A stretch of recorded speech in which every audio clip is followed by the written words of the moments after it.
Bismillahirrahmanirrahim. Assalamualaikum warahmatullahi wabarakatuh. Waalaikumsalam warahmatullahi wabarakatuh. Alhamdulillahirabbil alamin. Wa bihi nasta'in ala umurid dunya waddin. Wassalatu wassalamu ala asyrafil anbiya'i wal mursalin Sayyidina Muhammadin wa ala alihi wa sahbihi ajma'in. Amma ba'd.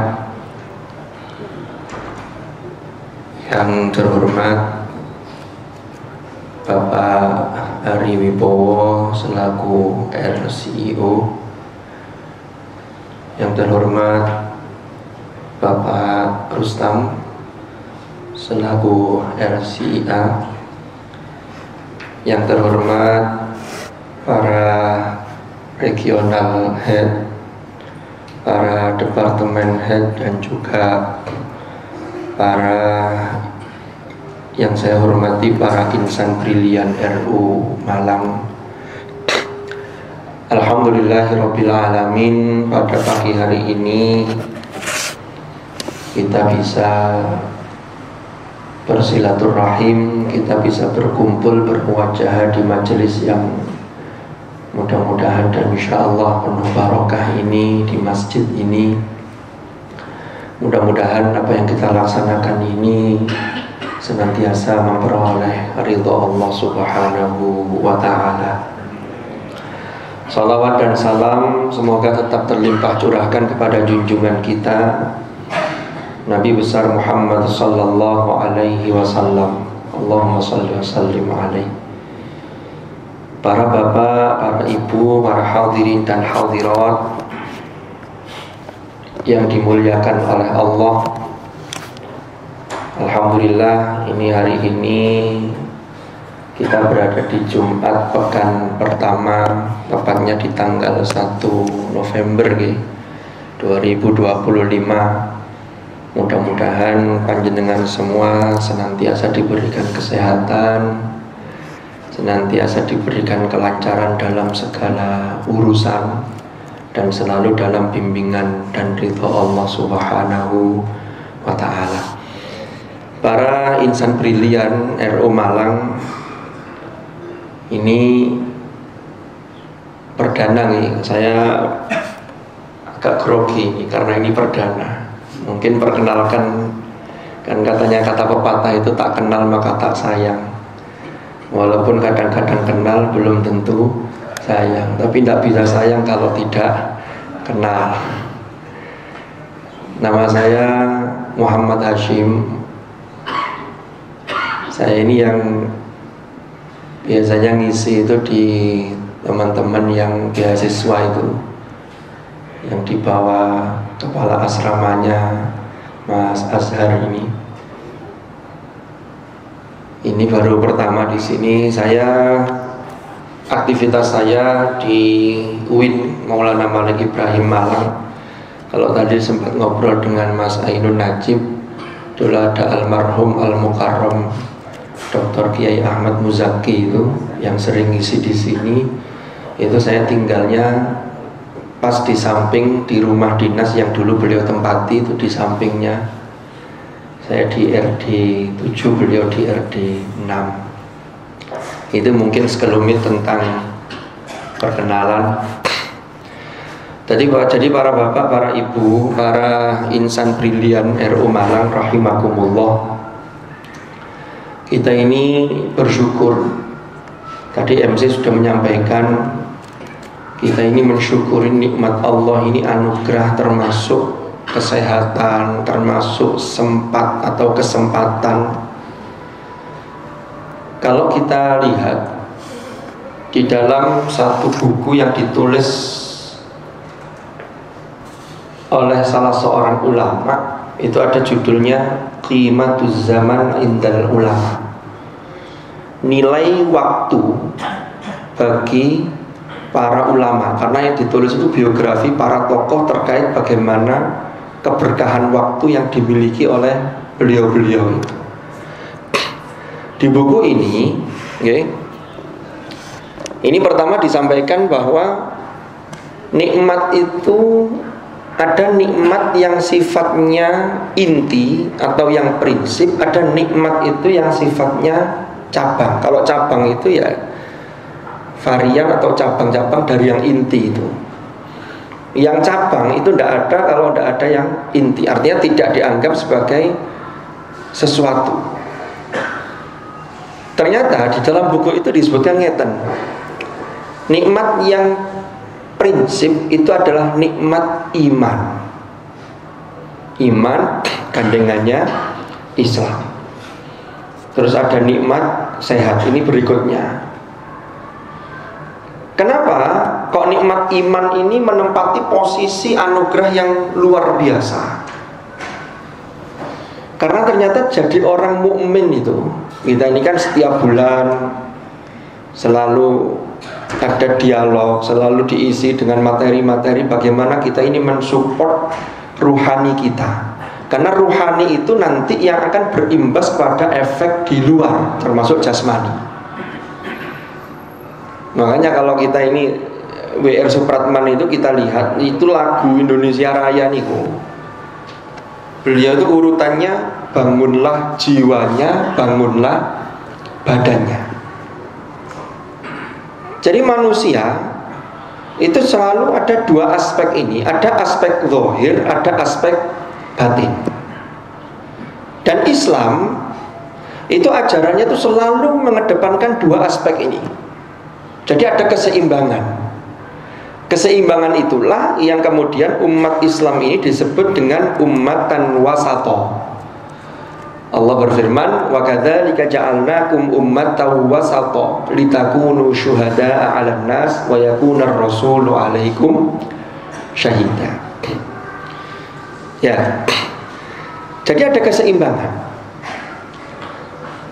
Bekerja itu bagus. Ini ada kisah ini.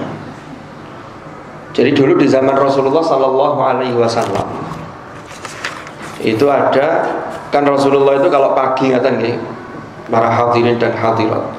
Jadi kalau pagi itu biasanya habis jamaah subuh itu beliau ini ngobrol dengan para sahabat, termasuk di situ disampaikanlah ajaran-ajaran tentang agama Islam. Nah setiap pagi itu ada orang, salah seorang yang dia ini setelah jamaah dengan Rasulullah, dia bergegas segera pulang, terus langsung berangkat kerja. Entah kerjanya di mana waktu itu ya. BRI belum ada zaman itu ya. Segera berangkat. Lah kata sahabat yang lain yang ikut di majelisnya Rasulullah itu ngerasanya begini. Nah iya, orang ini loh, kok yo ndak mau ikut ngaji dulu, tapi kok langsung kerja. Jadi mereka, orang-orang yang lain, para sahabat yang lain itu rasan-rasan. Kesannya ini ya, kesan zahir secara luar, koyok-koyok itu gak gelem ngaji, tetapi hanya mengutamakan kerjanya. Akhirnya Rasulullah mendengar dari apa yang dibicarakan sahabat itu. Disitulah kemudian Rasulullah menjelaskan. Apa kata Rasulullah? Orang ini yang dia lakukan itu sesungguhnya adalah termasuk dalam rangkaian atau kategori dia juga beribadah kepada Allah. Ternyata setelah diselidiki, setelah diteliti, orang ini punya tanggungan nafkah, kewajiban. Di samping anak dan istrinya, dia punya tanggungan seorang ibu yang sudah sepuh. Dia ini menjadi kepala keluarga sekaligus yang menanggung terkait dengan ekonomi keluarganya. Maka kata Rasulullah begini, kalau dia ini bekerja lalu niatnya itu benar dan prosesnya itu benar, maka itu bernilai ibadah di sisi Allah. Makanya dalam Islam itu orang itu tidak boleh kemudian saya gak kerja tak wiritan, saya gak kerja tak ibadah, itu tidak seimbang. Atau sebaliknya kerja tapi hak-haknya Allah tidak ditunaikan, melupakan, itu juga tidak seimbang. Nah, Islam itu mengajarkan keseimbangan tadi. Ya. Makanya kalau kita lihat yang dipuji di dalam Al-Quran itu, kalau panjenengan baca surah An-Nur, itu ada ayat yang bunyinya begini: Rijalul la tulhihim tijaratun wala bay'un an dzikrillahi wa iqamis sholati wa itaiz zakah yakhafuna yauman tataqallabu fihi al-qulubu wal absar. Orang-orang, yaitu orang-orang yang la tulhihim tijaratun wala bay'un an dzikrillah. Jadi bisnis mereka, jual beli mereka, atau aktivitas-aktivitas yang di situ mengandung keuntungan, maka dia ini tidak sampai, hal-hal ini tidak sampai melupakan dia dari mengingat Allah. Kan begitu. Karena mengingat Allah itu kita mengupgrade-nya dan mengupdate-nya itu lewat ibadah kita. Tapi dalam setiap aktivitas kita, kalau orang itu selalu ingat Allah, maka di situ kerja itu akan betul-betul menjadi berkualitas. Makanya inilah tadi yang saya sampaikan, bahwa memang yang harus di-upgrade, yang harus diasah itu sesungguhnya bagaimana ruhani kita, sehingga nanti imbasnya, dampak positifnya itu ada pada aspek luarnya, termasuk etos kerja kita. Itu sangat terkait. Kenapa? Karena orang kalau rohaninya tidak diasah, rohaninya tidak diisi, itu nanti boleh jadi nanti tujuannya itu menjadi berbeda. Ini sudah nanti bisa bergeser. Makanya kita ini selalu watawasau bil haq watawasau bis sabr. Nah, sekarang kita lihat di dalam ayat-ayat Al-Qur'an. Nah, sebelum masuk ke ayat, Rasulullah itu pernah dawuh begini. Yang dawuhnya itu ya disampaikan kepada para sahabat ketika itu. Dawuhnya begini: innallaha yuhibbu idza amila ahadukum amalan an yutqinahu. Sesungguhnya Allah itu mencintai, menyenangi, menyukai apabila salah seorang di antara kalian itu melakukan satu pekerjaan atau bekerja dengan an yutqinahu. Ternyata yutqin itu, itqon itu dalam bahasa Arab, itu kalau diterjemah ke dalam bahasa kita, itu memiliki makna yang mendalam. Di antaranya adalah profesional. Profesional itu mesti di dalamnya mengandung banyak hal yang panjenengan tentunya sudah faham terkait dengan itu. Jadi ada kedisiplinan dan seterusnya, itu ada semua di situ. Ada integritas, itu masuk dalam konteks itqon tadi itu. Nah, kita ini kan melakukan pekerjaan itu kan koyok-koyok kan urusan dunia. Padahal dalam Islam itu pekerjaan itu bisa kita cantolkan sebagai urusan akhirat. Di surah Al-Qasas ayat 77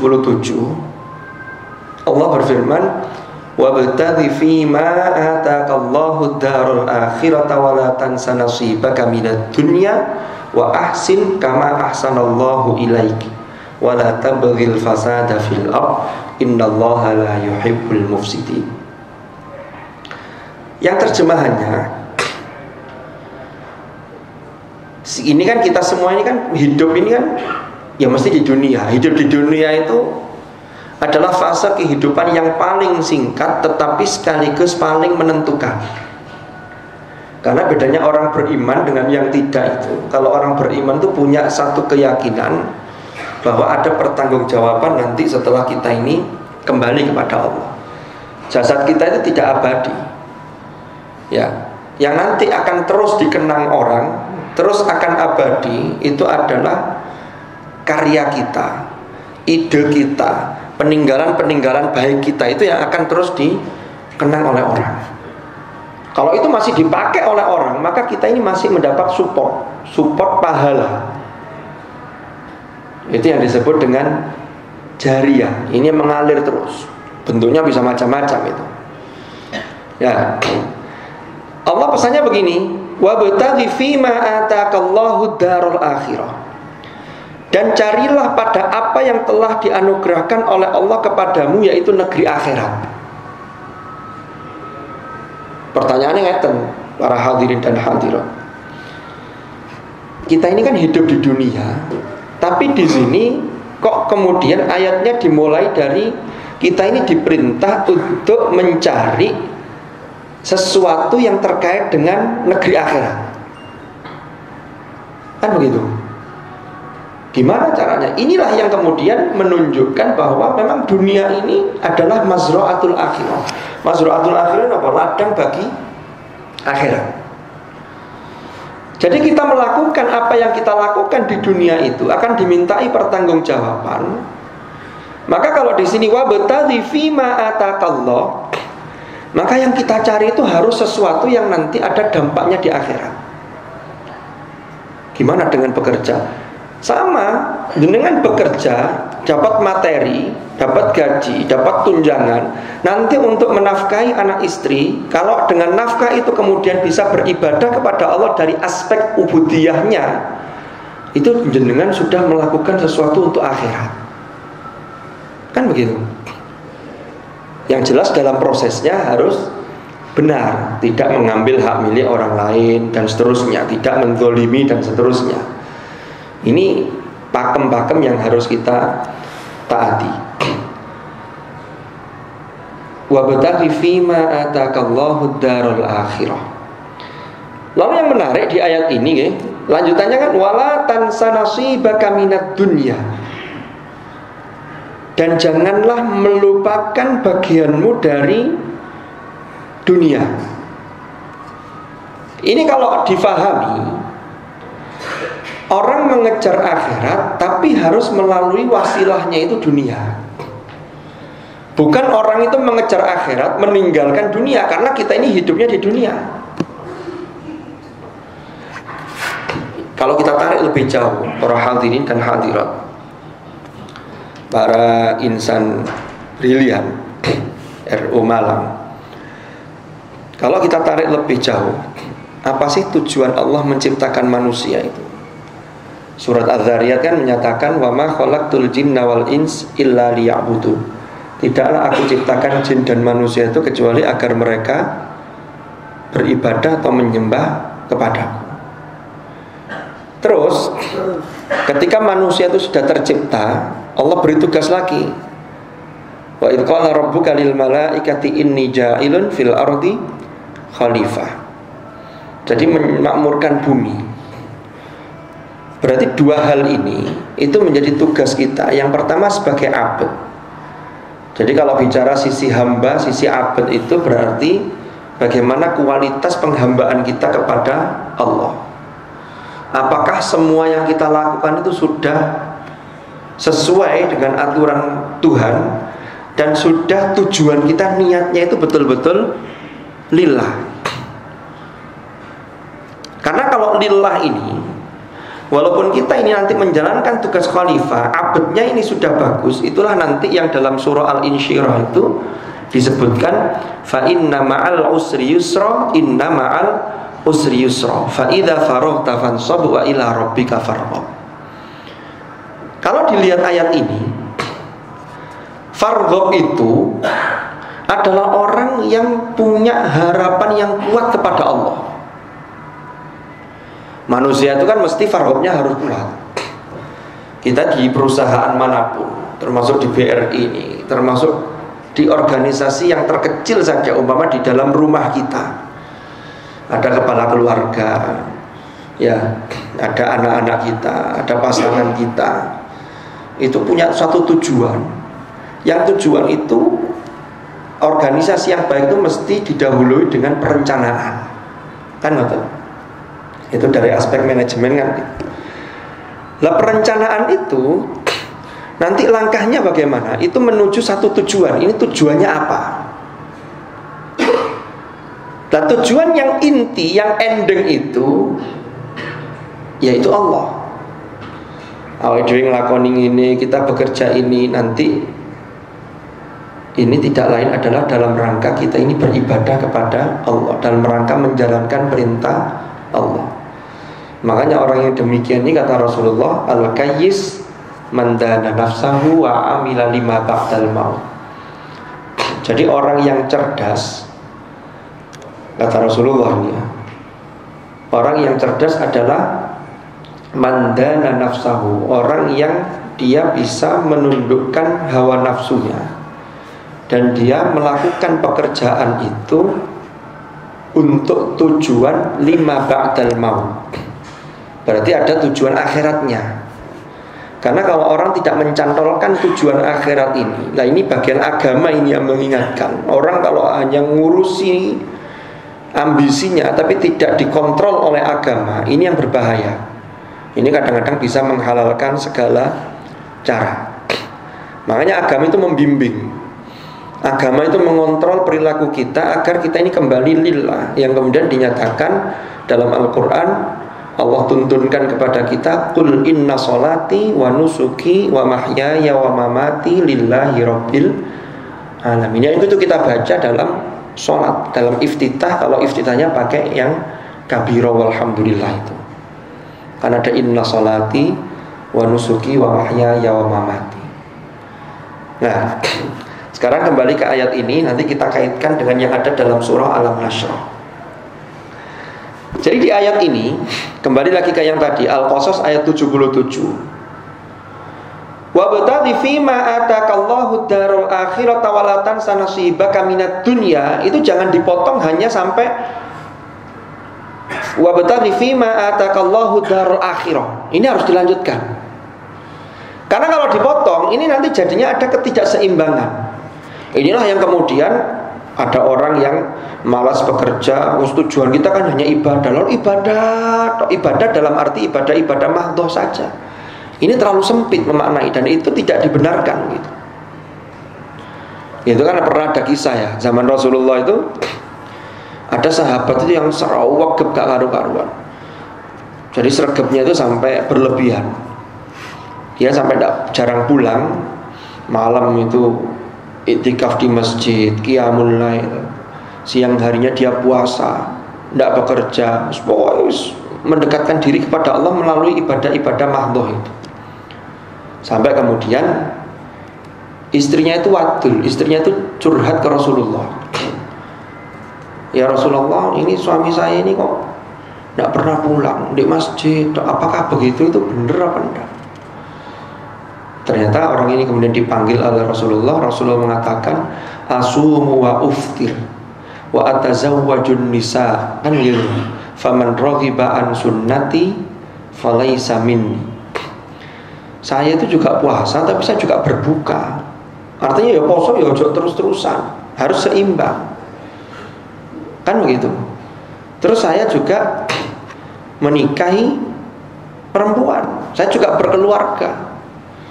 Itu menunjukkan bahwa keluarga kita juga punya hak yang ada pada diri kita, yang kita itu menjadi kewajiban bagi kita. Jadi semuanya itu ada keseimbangan. Maka orang ini kemudian ditegur oleh Rasulullah, ya jangan begitu, maka istrimu harus kau perhatikan. Tapi memperhatikan keluarga dan seterusnya juga jangan sampai mengabaikan hak-haknya Allah tadi itu. Jadi ada keseimbangan. Makanya di sini ayatnya lanjutannya kan wala tansa nasibaka minad dunya. Jadi dua hal ini berarti kalau kita pahami, pertama karena kita hidup di dunia, maka kita harus melakukan aktivitas-aktivitas ketika di dunia ini, tapi tujuannya untuk wabtaghi fima atakallahu darul akhirah. Jadi ini ada keseimbangan. Caranya gimana? Ternyata lanjutannya wa ahsin kama ahsanallahu ilaik. Jadi cara pertama wa ahsin. Ahsin itu perbagus. Itu dari ahsana yuhsinu ihsan. Memperbagus itu adalah melakukan sesuatu tidak hanya sekedar memenuhi kewajiban, tetapi melebihkan dengan memperbagus. Itu ihsan. Kita sholat fardu, sholat wajib, memang wajib. Tapi kalau mau ditambahi sholat sunnah, ada qobliyah, ada ba'diyah, itu berarti kita berbuat ihsan dalam konteks sholat. Ada orang mengucapkan salam kepada kita, assalamualaikum. Kalau kita jawabnya hanya waalaikumsalam, itu berarti mengembalikan dengan yang sama. Kalau mau berbuat ihsan ditambahi waalaikumsalam warahmatullah, itu berarti sudah berbuat ihsan. Jenengan dapat target dari perusahaan, targetnya sekian. Kalau memenuhi target itu bagus, tapi kalau melampaui, melebihi, itu namanya berbuat ihsan. Rasulullah itu sering gitu. Jadi Rasulullah itu, beliau itu tidak mau, beliau itu mencontohkan tidak mau menjadi beban bagi orang di sekitarnya, termasuk para sahabatnya. Rasulullah itu ya pernah minjam uang atau minjem apa ke sahabat, karena akadnya pinjam ya dikembalikan. Tapi ketika mengembalikan oleh Rasulullah kadang ditambahi apa, itu ihsan. Nah, perintahnya pertama, kita ini beraktivitas di dunia itu harus mendahulukan wa ahsin kama ahsanallahu ilaik, sebagaimana Allah berbuat ihsan kepada panjenengan. Allah itu kan sudah berbuat ihsan ke kita. Seandainya Allah tidak berbuat ihsan, ya gimana kita ini umpama, mohon maaf, kita ini ibadah kadang ya masih banyak kekurangan. Dan itu kalau sudah umpama Allah itu tidak berbuat ihsan, kemudian kita di stop, wes jangan hidup di bumiku, jangan menghirup oksigenku, lah terus gimana? Bahkan orang-orang, naudzubillah, orang-orang yang melakukan pelanggaran itu masih diberi fasilitas karena memang Allah itu berbuat ihsan. Makanya ayatnya kan wa ahsin kama ahsanallahu ilaik. Berarti orang hidup itu kalau mau mengejar akhirat, maka di dunia itu harus banyak menebar kebaikan, dan juga paling penting tidak hanya sekedar kebaikan, tapi bagaimana kita berusaha untuk melebihkan kebaikan yang kita lakukan. Itulah yang namanya ihsan tadi. Ya. Terus yang kedua, wala tabghil fasada fil ard. Wala tabghil fasada fil ard. Janganlah engkau berbuat kerusakan di bumi. Berarti pesannya, kalau kita belum bisa berbuat ihsan, minimal tidak berbuat kerusakan atau sesuatu yang mengarah kepada kerusakan, baik kerusakan individu atau sebuah sistem. Kan begitu. Kalau kita belum bisa berbuat baik kepada orang lain, minimal kita tidak menyakiti, kan begitu. Loh, itu konsep di dalam Islam, itu konsepnya begitu. Jadi sangat indah sekali sesungguhnya agama ini. Hanya kita ini yang kadang-kadang itu tadi, karena manusia itu memang diujinya di situ, dikasih nafsu, syahwat, ya. Lalu ada faktor eksternal yang mengganggu dan menggoda, syayatin, setan. Setan nanti jenisnya ada dua, ada syayatin al-insi wal jin. Ada setan-setan dari jenis manusia, ada setan-setan dari jenis jin.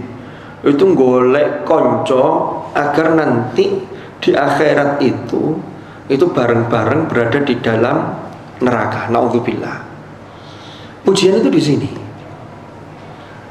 Jadi kata kuncinya tadi, visi kita akhirat, tapi tidak kemudian meninggalkan pekerjaan kita di dunia. Tapi di dunia ini niat pekerjaan kita ini di-upgrade lillah, maka nanti berjalannya ini akan menjadi sesuai dengan aturan dan tidak bertentangan dengan aturan Allah.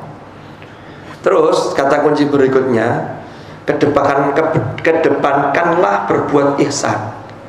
Kalau kita masih belum bisa memberikan ihsan itu, maka minimal jangan menyakiti, minimal jangan berbuat kerusakan, minimal jangan sampai kita itu merusak.